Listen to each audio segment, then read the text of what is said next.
Welcome to Conversations with Dr. Stephen Greer. It's brought to you by the World Puja Network, and I'd like to thank the World Puja Network for hosting us and allowing us to have this time to share with everyone all the updates that are going on. And today we're going to be talking about the amazing events that have just occurred at Mount Shasta, California, with the CSETI expedition on Mount Shasta with about 45 people. And I'm joined by Linda Willitts, who's been with us for many years on these expeditions. Thank you, Linda. Sure.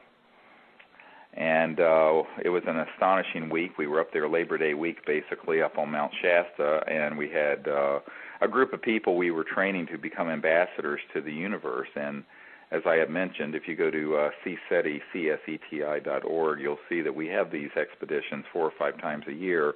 And it's a time when we come together to engage in deep meditation and practice remote viewing and contact and train people to be ambassadors from Earth to these other civilizations, because we know we're being visited by advanced extraterrestrial civilizations, and we know that there's been, up until now, a very poor response from the governments of the world to their presence, and that it's incumbent on the citizens of Earth to say, all right, since the United Nations and the governments of the world have not dealt with this properly, we as citizen diplomats can and should. So we're going to have another one of these expeditions, I might add, beginning on Sunday at our farm here in Virginia, and then in November, the first week of November, we're going to be in Joshua Tree Wilderness in Palm Springs, California, where we've had an astonishing contact and events over the years. But today we really want to focus on a week-long expedition on Mount Shasta that happened just a few weeks ago, 2 or 3 weeks ago, that was amazing, to say the least. We had nonstop contact and sightings of ET craft, and including ET beings on the ground and in the field with us that lasted for the entire week. And it was a week of an astonishing level of contact, and we were really amazed that for the first time since 2000, we had this massive triangular ship out in deep space that appeared and kept reappearing. So we're going to talk about all that today over the next hour. It was totally amazing. I mean, we always have great activity, but this week it started out with a bang, and it was just incredible.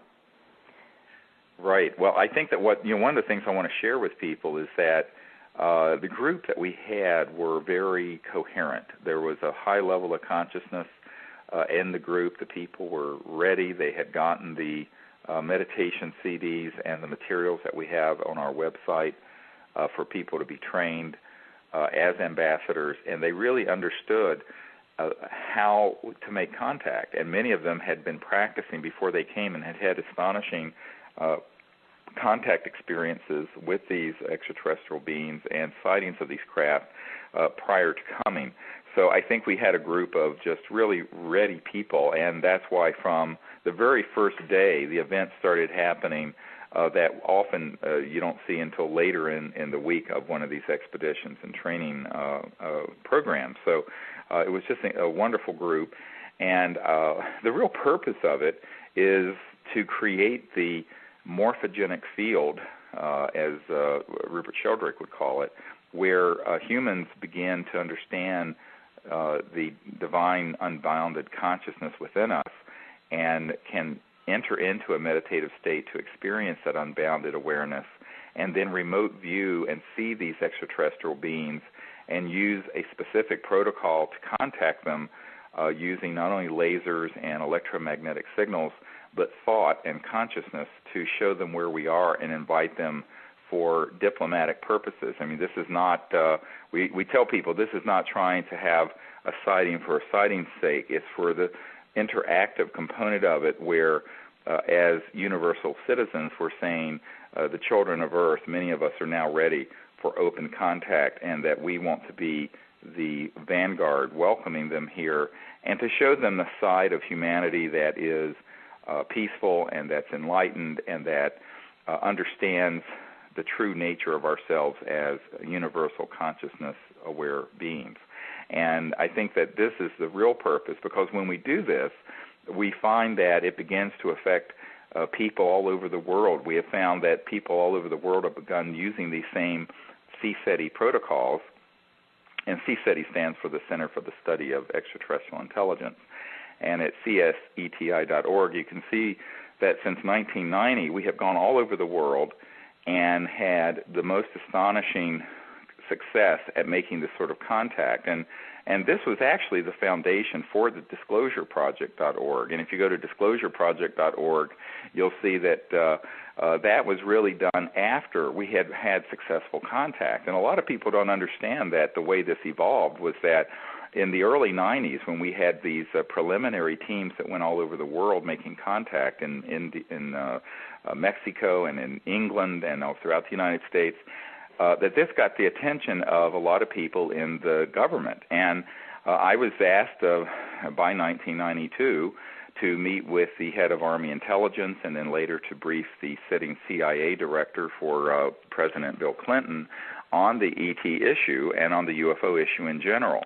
And it was because they knew that we had actually figured out the Rosetta Stone, as it were, of communication with these interstellar civilizations. And it had to do with very advanced concepts in physics, but also very advanced concepts in where physics interface with thought and consciousness.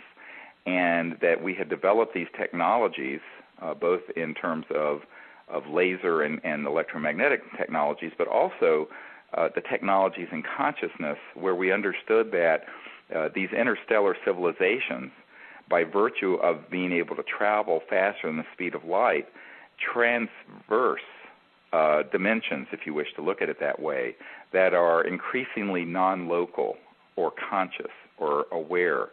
And it's a little bit like going from the physical body into the astral body of light and then into the thought body and then the pure consciousness body. That in a sense, each of us as individuals, as we sit here listening to this interview, we are a microcosm of the macrocosm of the cosmology of the universe, that we are really conscious awareness emanating forth our individuality and thought body and astral body of light that we experience in our lucid flying dreams at night, and our physical bodies, which are actually manifested and supported by the astral matrix.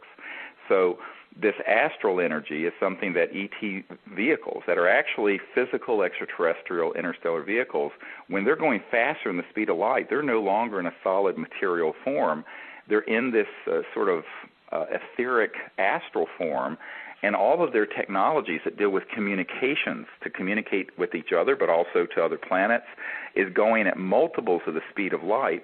In fact, they're traveling at the speed of thought, because they're using technologies that interface with machinery with directed thought, very coherent, clear thought that's emanating from a silent, deep, meditative state within, which you can obtain through meditation techniques that we teach on these expeditions.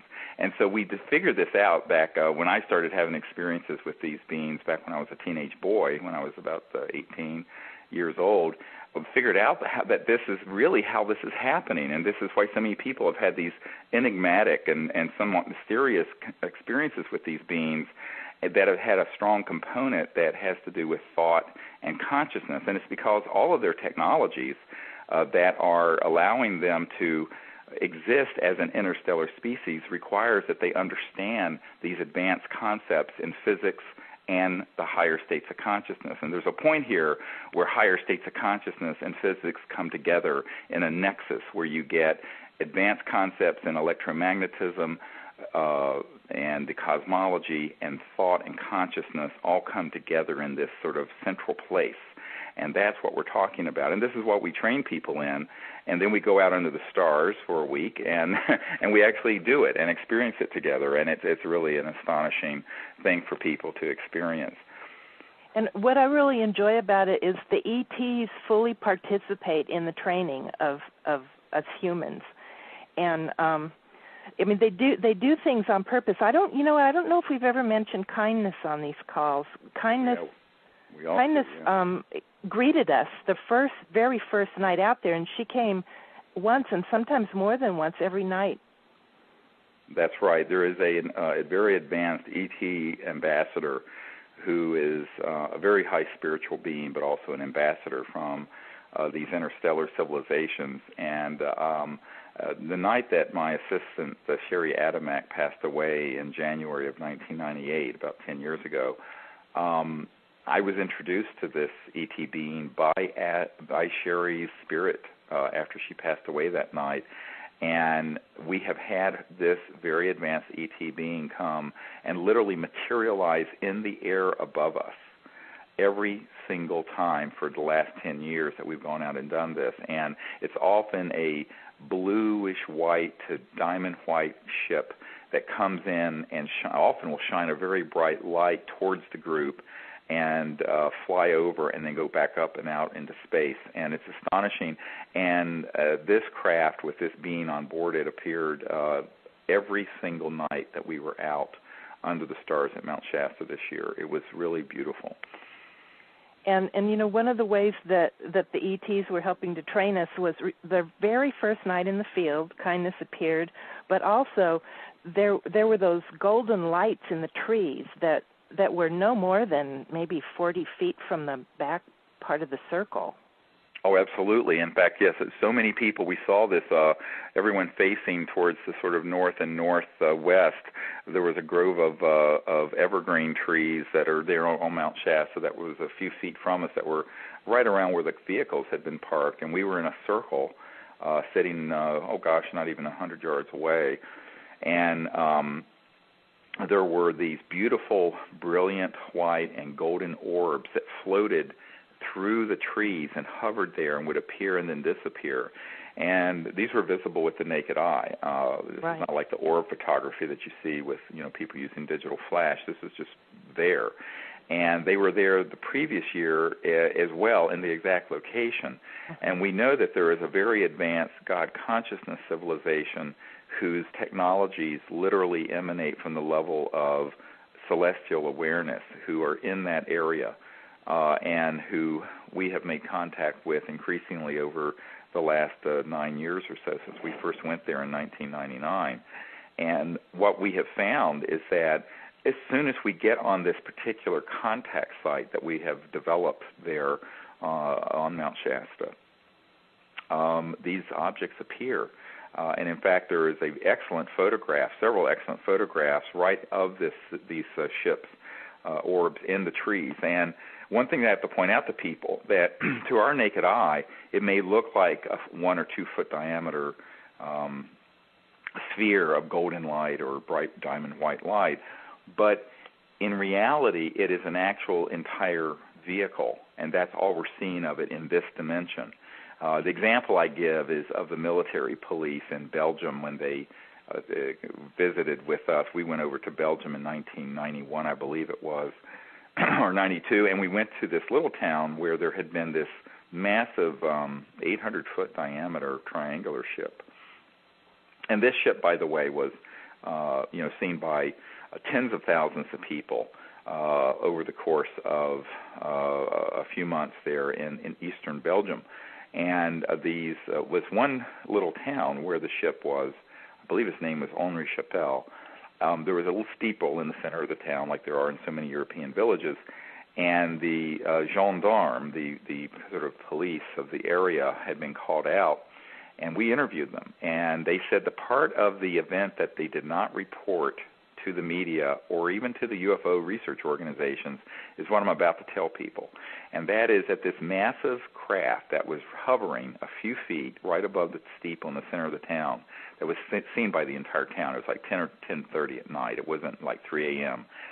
When it left, it collapsed into, it morphed, if you will, into a reddish-orange throbbing energy field, like a ball of plasma light, about the size of a basketball, they said, and or soccer ball, and then shot upward into space and vanished, just in an instant twinkling of an eye. And that this entire 800-foot, and this is 800 feet on each side of the triangle, which is a big ship, hovering right over this town, became this plasma-like throbbing form of energy.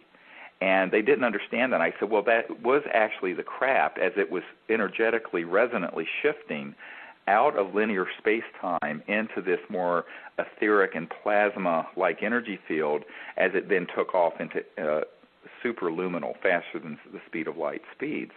And they've said, well, that makes sense. I mean, but it was just something where they left it out of all the reports because they were afraid of being ridiculed. I said, oh, no, don't leave that out of your reports because that's the core of the message of what they're showing us. You know, if it just floated around and had a bunch of rivets and seams on it, I would say it was an experimental craft from Lockheed Martin or Northrop or something. But the fact that it did this, you know, now we're talking about the real McCoy and the real thing. Well, these lights that appeared in the trees, they were. I was watching them through my binoculars. They were distinctly sometimes in front of the trees, sometimes slightly in the trees. You know, you could see them with the branches in the way and stuff. And they moved around. They brightened and signaled in response to your lasering. And this interaction lasted quite a long time. But the thing was, some of the people felt that they were somehow city lights or something that were visible through the trees, and so there was a little bit of dissension among some people. Although what we always do if there's any dissension at all as to where the lights are coming from is we check out the site in daylight and see, you know, and also look at Google Maps and see if there is any possible structure that could be creating lights. Well, it turned out there was not, as we knew. But anyway, there had been that little bit of dissension among some people, and so at the very end of the evening, remember we went to the truck, which was parked right under those trees where the lights were? Right. And as soon as you got in the truck and turned on the ignition, the lights spontaneously turned on? Right. The ETs, we'd asked, in fact, at the very end of the evening, we always asked that these visitors follow us in our vehicles back to our homes and where we're staying. And in fact, what happened when we got in our vehicle, some force, mysterious force, turned the headlights of the truck on by itself. And this was an older truck. It's Linda's pickup truck that you have to actually turn a toggle switch to get the headlights on. And I never touched them, and neither did anyone else. And it was their way of saying, yeah, we were really right here. And it's interesting because it's a very interactive process. And what people don't realize is that once you get into the understanding of being there for the purpose of communicating for universal peace, the healing of the earth, the opening up this new era where we're going to be a universal civilization, where we humans are going to be extraterrestrials going among the stars. I mean, that is the future cycle that we're opening right here at this point in time. As crazy as the earth is right now, that's the cycle that's opening. It's the cycle of universal peace, the cycle of universal being, of higher states of consciousness, and enlightenment. And I think that these ETs, if you go there with that purpose, they will do the most amazing and sometimes comical things like this to let you know that they're with you, and they're going to let you know in all kinds of ways that are subtle and not so subtle that are really beautiful. By the way, one of the people who thought that these brilliant lights that we're in the middle of this national forest and wilderness, he said, it's an installation. It's an installation. He kept saying that it was some kind of an installation or buildings. And, of course, we sent a team up there the next day with high-powered binoculars and stuff, and there's nothing. The whole area where all this was happening, there's nothing but wilderness and nothing but national forest.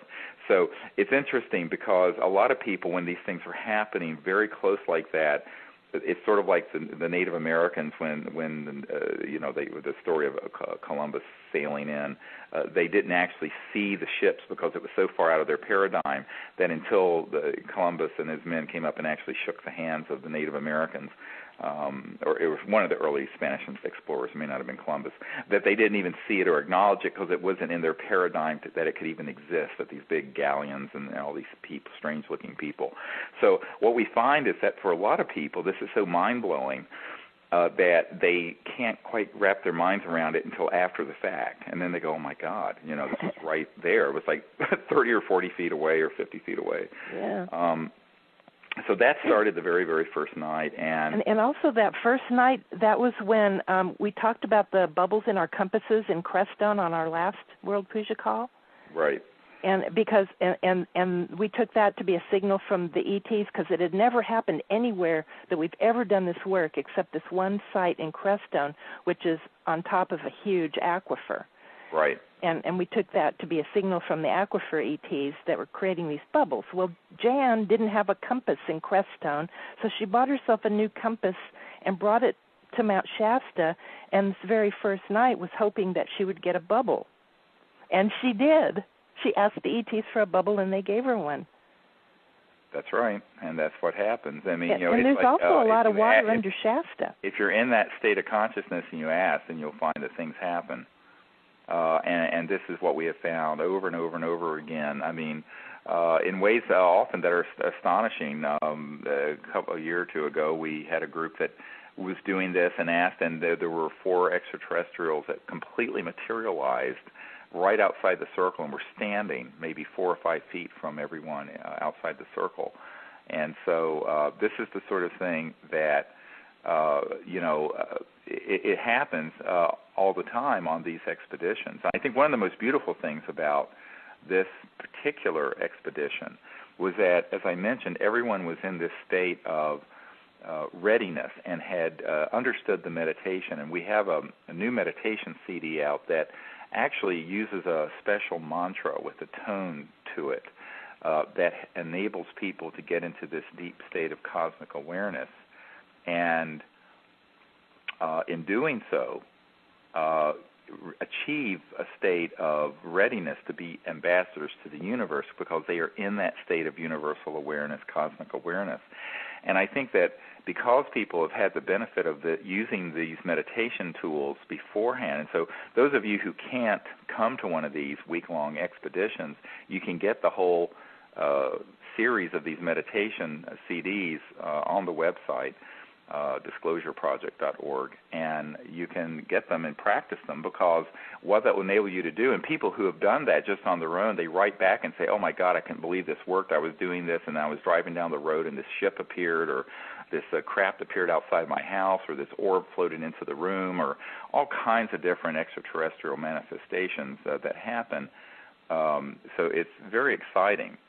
And I think that's why, we're finding that people are now coming on these expeditions in a greater state of readiness, because they have these tools, the meditation practice, and then also the specific CSETI tools for learning how to remote view, see through consciousness distant objects in space and ET beings, and then vector them in.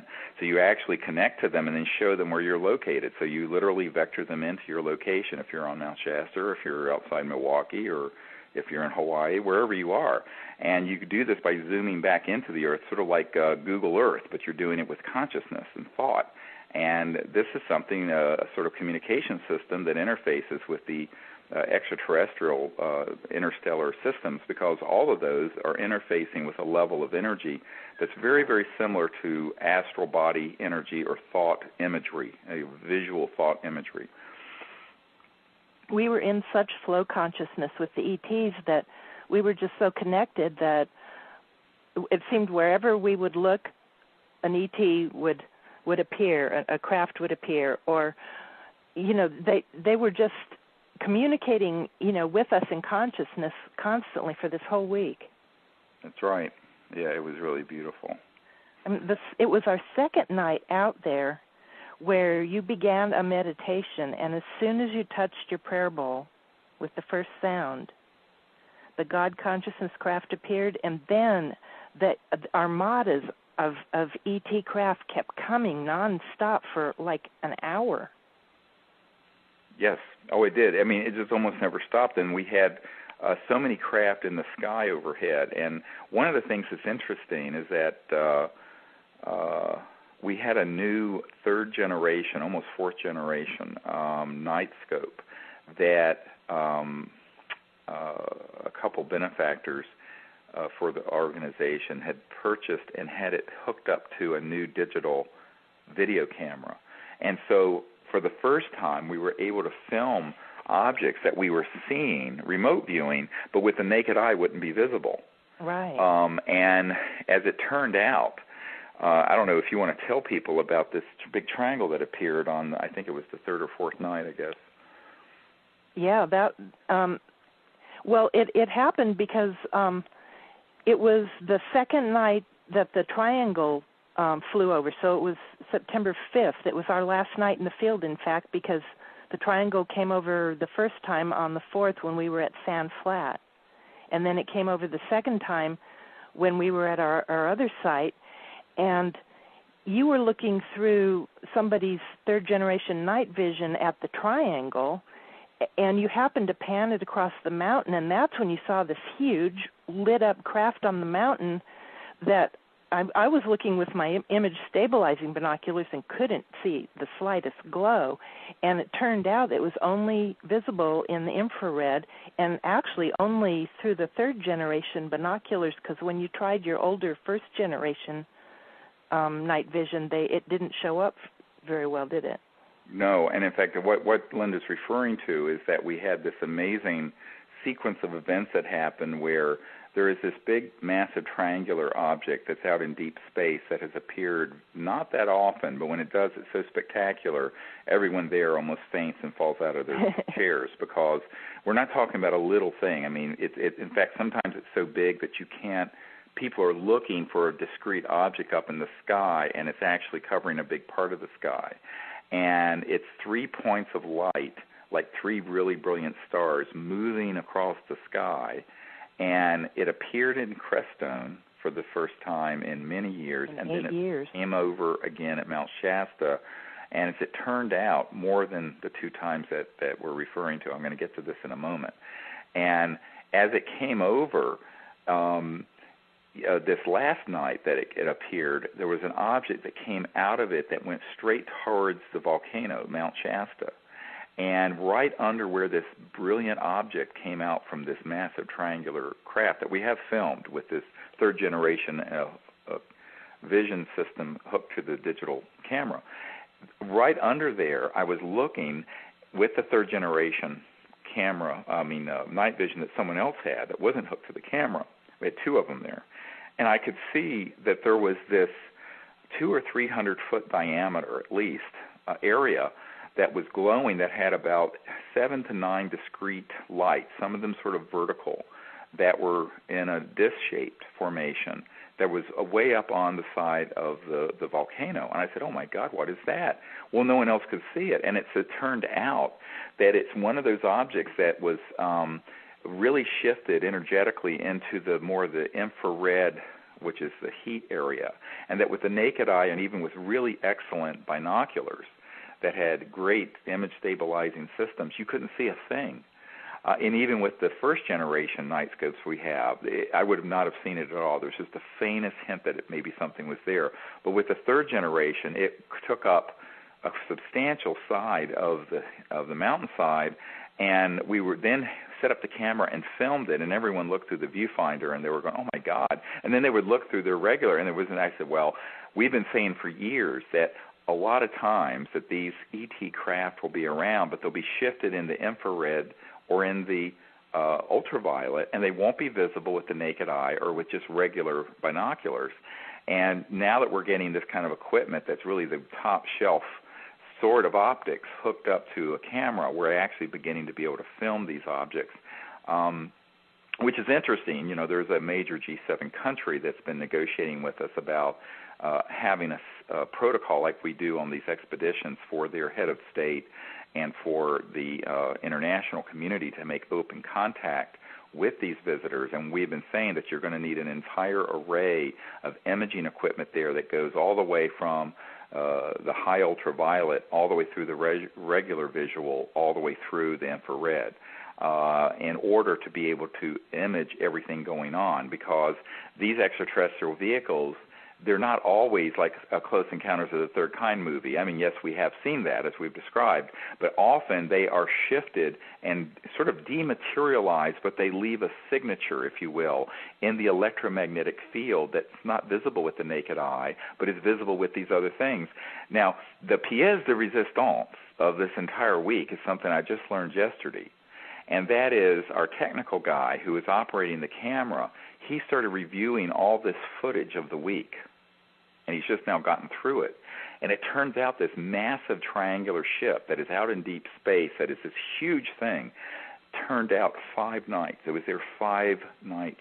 Whoa! That we didn't even see it. 5 times. It was seen 5 different times, and we actually saw it with the naked eye, and then filmed it on 2 of the evenings, I believe. Right. But it was there 5 times. Wow. And it's on the camera, filmed 5 right. times. And this is astonishing. And one of the things that's most exciting about this is that for years there have been a number of people who are very good at the remote viewing and using consciousness who will say, well, they sense or they can see an object, but then you look up and there's nothing there. Well, now we're finding that with this specialized equipment that, in fact, they are there. Right. And so this is a whole new breakthrough that's happened in the last month or so since we've gotten all this new equipment. I don't think it's any different than the experiences we've been having for 18 years, except we're now getting to the point where we have equipment that actually is excellent in documenting and being able to detect these objects. Well, that's really great to know, because there have been many times when we've just felt its presence but couldn't see it. Right. And if we had this equipment, we could possibly have seen it. But the thing about this triangle is that the 3 bright points of light, mark its points, and it moves majestically across the sky, and for several minutes, like 2 to 3 minutes. So everyone has an opportunity to see it, ultimately, and you can see the star field through it as it moves along, but there's sort of like a distortion, like a heat mirage kind of distortion. Exactly, because it's mainly dematerialized, and it's just lighting up the 3 sides of one plane of what I think is a massive tetrahedral-shaped object. And we know that it's quite large because the first time that we ever had an encounter, a meeting with these beings in this ship, was at Mount Shasta in 1999, and it was so huge, it was seen all the way from Vancouver down to L.A., and I remember on Coast to Coast AM with Art Bell, people were calling in saying, my God, are you seeing this thing? And it came right over Mount Shasta, and we signaled to it, and it sent a brilliant burst of light right back into the group as it vanished off into the area around Pegasus and in constellation Pegasus. And if those of you who know the night sky, if you can imagine the triangle that's in Pegasus, it was about almost the size of that triangle. It's like 2/3 the size of the triangle in Pegasus, which is huge for something moving up in the sky and over you. And again, it isn't one of these things that appears very fleetingly. It's seen long enough that we've been able to film it, and also everyone who was there was able to see it. It was a very, very exciting expedition, to say the least.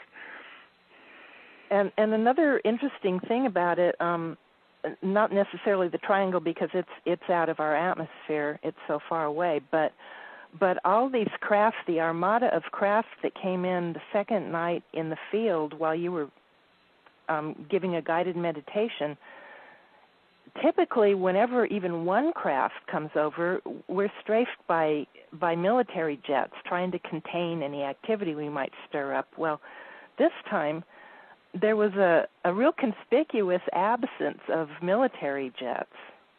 Yes, it's interesting. There was, and I think that we had some activity, but that I think things are changing to the point now. One of the things I learned recently was when this G7 country said that they were going to initiate this program with us to make contact with these visitors and to have their head of state and their scientific Nobel Prize-winning scientists and others at the event, at the landing, that when this was being discussed initially a year and a half or 2 ago, all of the correspondence between me and this Ministry of Defense of this country had been intercepted by the U.S. government, and it turned out that the ambassador from the United States to this other country called the president of that country and basically said, what the hell are you doing? And the head of state of this country proceeded to tell the U.S. ambassador to that country precisely what they were doing and said, this is what we intend to do, and then you're not going to stop us.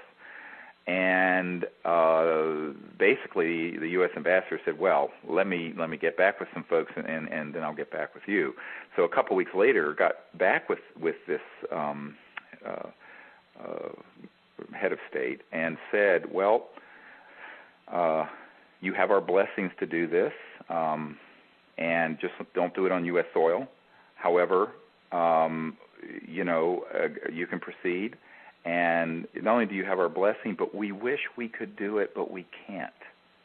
Now, this is a very interesting comment, because what it means is that while there are kind of shadowy interests in the military-industrial complex in the U.S. and elsewhere who are still keeping a lot of this information secret and do not want it out, because by disclosing it, they're going to have to also disclose the energy and propulsion systems that allow for such amazing transportation through interstellar distances, and with that, it's going to be the end of oil and gas and the petrodollar and coal and centralized utilities and everything we've talked about on these shows. But I think that in this case, there was a wistfulness in the voice of these U.S. government leaders saying this to this other foreign country, that, this is really amazing what you're doing, and we wish we could do it, but we can't. So there's still some restraints, but there's still some support, is what I'm trying to say. It's very nuanced. And I think things really, really are shifting.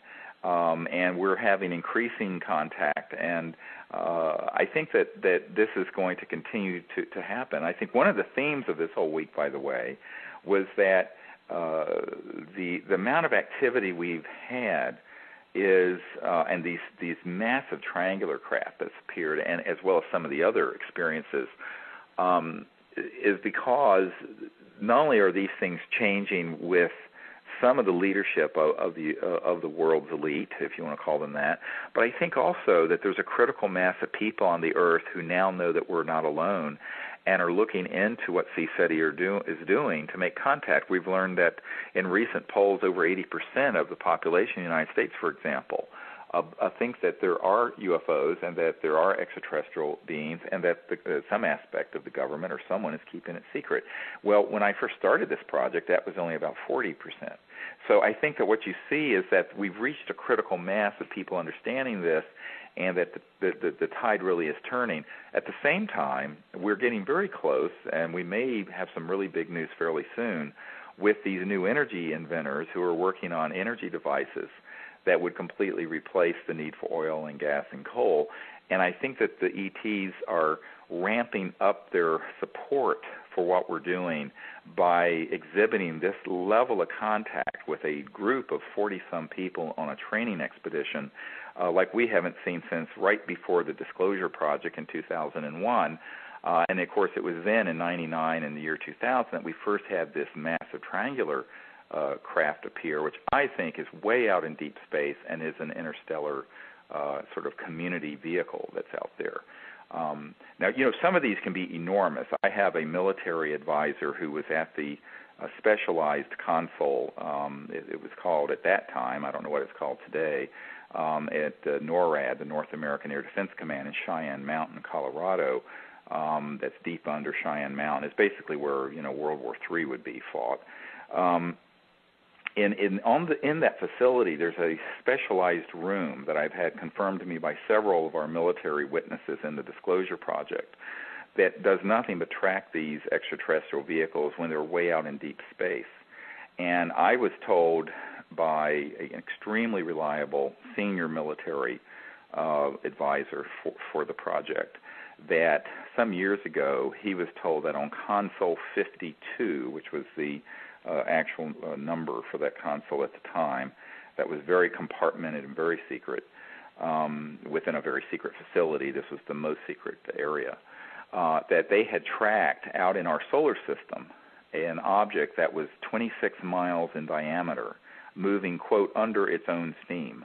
This is someone who was from a naval intelligence background, and so kind of used that kind of concept, which I thought was kind of funny, to describe an interstellar vehicle. Of course, they're not using steam power like we still do, but the concept was that it was clearly not a natural object, and it was 26 miles across. I mean, this is the size of a fairly large city, floating in space. So We do know that these have been imaged by our Deep Space Network, the DSN that we have, and that it's been imaged on these systems. And we have had these kinds of experiences with these sorts of enormous deep space objects that then will send orbs and objects and even beings on the ground around where our group is. So it's out in space, it's in the atmosphere, and then it's on the ground around us. And so it's a very exciting series of events that have begun to really increase in frequency and intensity, which I think means that there's a lot of changes on the horizon. Awesome. Yeah, we had some really profound experiences this year, again, as always, in the cathedral area. We call this one area that's slightly higher up from our site, and it's a little clearing surrounded by huge, tall conifer trees. Oh, beautiful, yeah. We call it a cathedral, and when you're in the cathedral, you have just this beautifully framed view of Mount Shasta, and you have the total sense that ancient beings used that as a sacred site. You just know they did, and we do too. And we had some celestial presence, avatar presence, ET, God consciousness ETs up there. Oh yeah, I mean it was just amazing. And see, what a lot of people don't realize is that just as humans can have experiences that are deeply spiritual with other dimensions and the astral and celestial, these extraterrestrial civilizations do as well, and even more so because if you are capable of traveling through interstellar space, you're going faster than the speed of light, and you're traversing dimensions, if you will, where all of that is happening. So, most of what exists in the cosmic order, as I understand it, is beyond the speed of light. It's beyond the material universe, and this is something I think is clearly the case that when we have these experiences unfolding, it's not just extraterrestrial, but there's an involvement with higher consciousness, the divine being, celestial beings, angelic beings. And people say, why would that be? I said, because that is still how the cosmos operates. Just because we don't always see it or acknowledge it doesn't mean that that's not how it's operating. And I honestly think that any civilization that has attained technologies and have been allowed to leave their biosphere have reached a state of consciousness and understanding of the cosmology, if you will, or the cosmic order, that they really do understand these other dimensions. They have to, because you can't travel thousands of light years in space going at the speed of light or below. So when you grow beyond the speed of light, you're crossing into these spheres or realms of energy and forms and beings that are many people have called by various names, whether it be astral or celestial or what have you. And there are different gradations of that as well. But what we find is that when we have these experiences, there is a really sacred component to it and a very spiritual component to it. Along with the ET presence, there are these other celestial beings that are there. And it's because the group is in a state of meditation. And one of the key things we do at each one of these gatherings, and we do it every night, is that we go into a deep state of consciousness and see the earth and see all the people of the earth and see it being suffused in the light of peace and the transformation from the time that we're in now to this time of universal peace and abundance, and these new sciences and technologies that have been kept secret for so long being unveiled and being allowed to be put to the use of the benefit of humanity, and the recreation of a civilization on Earth that is at peace and that is progressive and that has very advanced technologies that don't damage the environment in order for us to live on the Earth in harmony with the environment. And I think that we also recruit the Earth being herself, because we understand and have had experiences that the Earth is a conscious living being, and that Gaia, the Earth, is female, and she is very much under stress by how humans are living on her right now, and that if we're working for peace and we're working for a sustainable civilization, we have to also include really serious work with the actual technologies and sciences that not only emanate from higher state of consciousness understanding, but the electromagnetic and physical sciences that have to be unveiled, because you can't have 6 or 7 billion people living on a planet burning coal fired power plants and using gasoline and diesel and other life and earth destroying systems for much longer. I mean, we've had over 100 years of that, and it's really reached the point now where we simply can't go another 20 or 30 or 40 years. So the time has come for not only the understanding that we're not alone in the universe to happen and for us to live together peacefully, but the means for being able to do so that we're not all having oil wars and fighting over resource depletion and destroying the biosphere, is that we've got to also facilitate and support the unveiling of these astonishing new energy technologies, which have been known for 50 to 100 years in classified projects, and which we're working very hard on at the OrionProject.org, as you all have heard. And we are still calling for people who understand these sciences to join with us in building up some initial prototypes that can be shown to the world to prove this science, and then begin to build them up to get them out in the next few years, because we really have to understand that in order to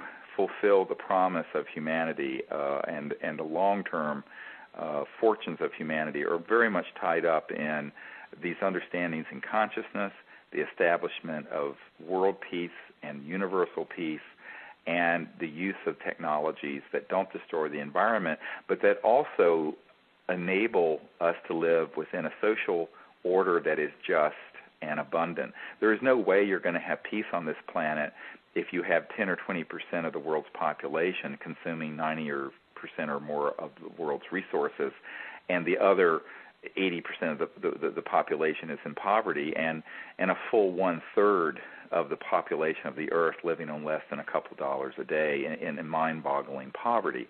There's just simply no way that is a sustainable paradigm, either from the point of view of the environment or geopolitically, geoeconomically, or spiritually. It isn't going to work. And you're not going to fix that problem by building more coal-fired power plants and by drilling for more oil. You're going to fix the problem by getting people who understand these larger issues together and saying, look, it's time for these really advanced sciences and physics to come forward and come out and to be used for peaceful purposes and not aggressive purposes, so that we have these technologies that begin to be to benefit all the children of the earth, and we will see that within a generation the environmental situation will turn around, the geophysical situation, the geoeconomic and geopolitical order will be much calmer. And I think the other thing to remember is that even the population growth will be reversed, because in every study that has been done, when a group of people, when say a culture or civilization begins to have more abundance and is lifted up out of poverty, and the women in particular have educational opportunities, what you find is that the birth rates go from 10 or 11 children per woman down to 2 or 3, which is basically homeostasis. That's where basically your population isn't going up or down, and that is really the case. And that and they've done studies where there are societies that once had 10 or 11 children per woman that are now having 2 or 3 because they've been able to have education and prosperity and justice and economic development occur. Well, imagine if the whole planet has access to that in a way that doesn't damage the environment. The Malthusian crisis we're facing now will be greatly corrected. The economic situation that we're facing will be corrected. But also the basic fundamental violence of such great disparities of have and have-nots, of great injustice where people are impoverished, will be changed forever, because every village, and in fact eventually every home, but certainly every village can have its own source for clean energy, water, electrification, refrigeration, and even manufacturing that can be right there locally based. And it's a totally different, on the one hand, we're going to be a much smaller planet in terms of being interconnected, as we've all seen with sort of the internet and whatnot, but we'll also be a much more self-sufficient. So there are going to be these two processes that go on at once, where we're more of a global civilization, but the empowerment, literally, in terms of power and energy, but empowerment politically, will really be happening at the local level.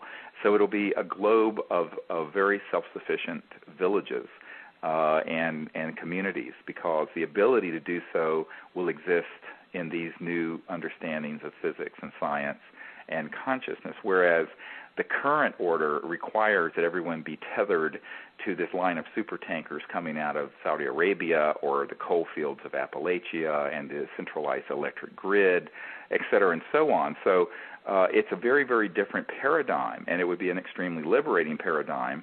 Of course, there are a few hundred people who sort of run the world's global geoeconomic order who benefit from the current arrangement, who would have to accept this change.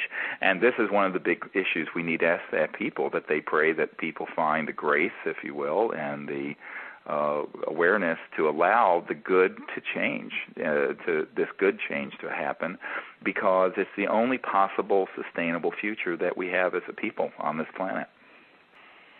And it's really gratifying after all these years that we've spent under the stars meditating on this very subject and communicating with the ETs. I mean, to really see some change in motion right now.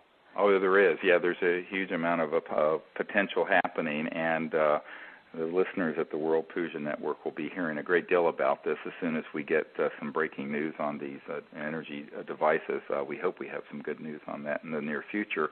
And in the meanwhile, I'd encourage people to look at our website, CSETI, CSETI.org, and if they're interested in joining us in Joshua Tree in November, a little over a month from now, we have had some of the most amazing experiences we've ever had up in Joshua Tree National Park, and we'll be, we're planning to be up there in early November, and it's an exciting expedition, because there is a contact site there, similar in many respects in terms of experiences, although different in others, to the Mount Shasta site, and it's up in the central part of that national park. And as you may recall from an earlier interview, we were there some years ago, about 12 years ago. Linda was the first time I think you were with me, right. First or second time, and we were there, and there was this massive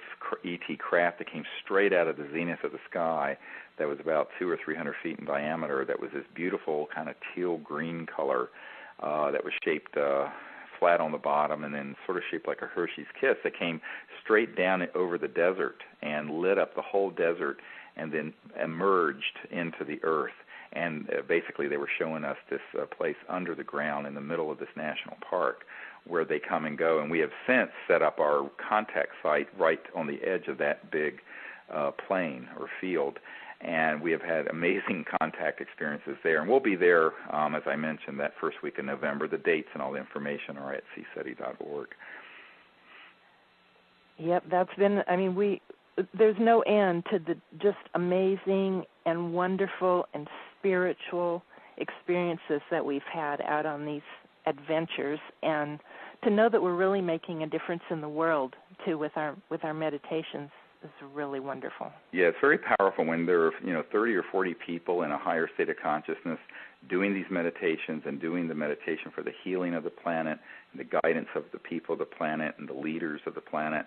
It really does have a profound effect, and I think that's one of the great purposes of these gatherings. It's more than just seeing an object or having a personal experience. It's more about this transformative energy that can come through us as humans and have an effect on the earth and through our fellow humans who are with us on this planet at this critical time in history, because this is the time of the transformation of the planet from the old ways of division and separation and destruction to a new time of universal peace and sustainability and enlightenment. And that's the time that we're here to help establish, and it's exciting to all work together on such a great undertaking. Well, I would like to thank you, Linda, for joining me today, and I'd like to thank the people at the World Puja Network for hosting us for this hour, and thank you for listening to Conversations with Dr. Stephen Greer. It's been brought to you by the World Puja Network, our friends there, and I do thank them again for hosting us on these interviews. Thank you. Thank you. Bye-bye. Bye-bye.